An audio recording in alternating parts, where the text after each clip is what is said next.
Hello everyone, সবাই কেমন আছেন? আশা করি ভালো আছেন। তো আজকে নিয়ে আসলাম অন্যরকম একটা ভিডিও।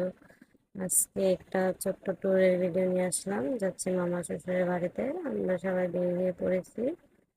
তো সাথে ছিল আমার হাজবেন্ড, আমার ছেলে, আমার পরিবারের অনেক লোক। আমরা যাচ্ছি আনোয়ারা মামা শ্বশুরের বাড়িতে। এক রাত থাকবো। আমরা আমাদের গন্তব্যের উদ্দেশ্যে রওনা দিয়ে দিয়েছি। একটু পরে পৌঁছে যাব। এটা টার্মিনাল রোড, টার্মিনাল দিয়ে একদম শর্টকাটে পৌঁছা যায়। আমি চলে এসেছি একটু ফ্রেশ হয়ে বাইরের দৃশ্য দেখার জন্য। এখানে কিছু কাঁঠাল ধরেছে, আম ধরেছে। কাঁঠালগুলো অবশ্য এখন আমাদের পেটে চলে গিয়েছে। বাইরে চারিদিকে শুধু সবুজ আর সবুজ, খুবই সুন্দর লাগছিল। সাথে পাখির ডাকাডাকি। তো এখন আমি একটু ছাদে উঠে গেলাম একটু আম পাড়ার জন্য।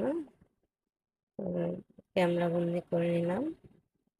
তো আমি কয়েকটা আম পেড়েছি, খুবই ভালো লাগছিল। একদম বৃষ্টি পড়ছিল তখন, সব দিক দিয়ে একদম ভেজা ভেজা অবস্থা। তো আমি কয়েকটা আম পেড়েই নেমে যাব। আজকে একটু হাঁসের মাংস রান্না করবো মাটির চুলাতে, এটা রেডি করার জন্য। তো অনেকদিন পরে বাইরে বের হয়ে অনেক ভালো লাগছিল। খুবই সুন্দর ছিল পরিবেশটা, একদম শান্ত নিরিবিলি। এই যান্ত্রিক শহর থেকে মাঝে মধ্যে একটু ছুটি নিতে হয়। আমরা এখন আম পেড়ে নেমে যাব। হাঁসের মাংস রান্না করব দেশি আলু দিয়ে মাটির চুলাতে। চলে এসেছি রান্নার প্রস্তুতি নিতে। আমি সরিষার তেল দিয়ে দিয়েছি। আলুগুলো একটু ভেজে রেখে দিব। এদিকে মাংসটা ফ্রেশ করা হচ্ছে। হাঁসের মাংস ফ্রেশ করা অনেক কষ্ট। আমার আলুটা ভাজা হয়ে গেলে আমি একটা মশলা রেডি করে রাখবো।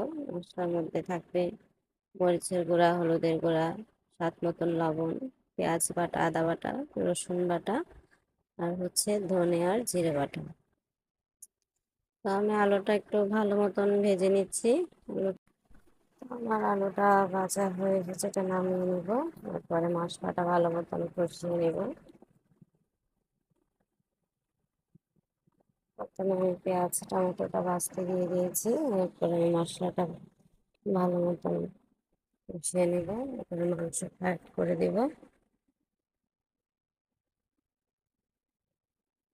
খুব ভালো লাগছিল মাটির চুলাইতে রান্না করতে। কে কে রান্না করেছেন